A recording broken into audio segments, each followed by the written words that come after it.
ఈ అరచేతిని మూసేస్తే పిడికిలవుతుంది, పిడికిలిని తెరిస్తే అరచేయిగా మారుతుంది.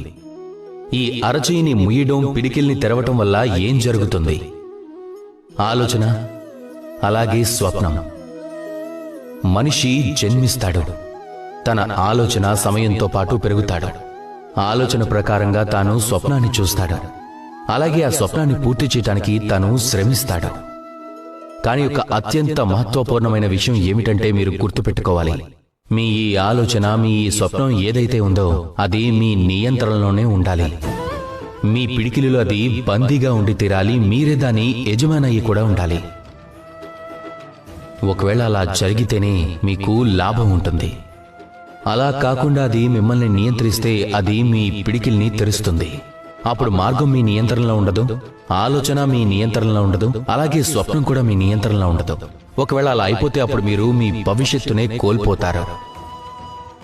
అలా కాకుండా మీరు పట్టు సాధించాల్సి ఉంటుంది మీ విచారాలపై, మీ ఆలోచనలపై, మీ స్వప్నాలపై.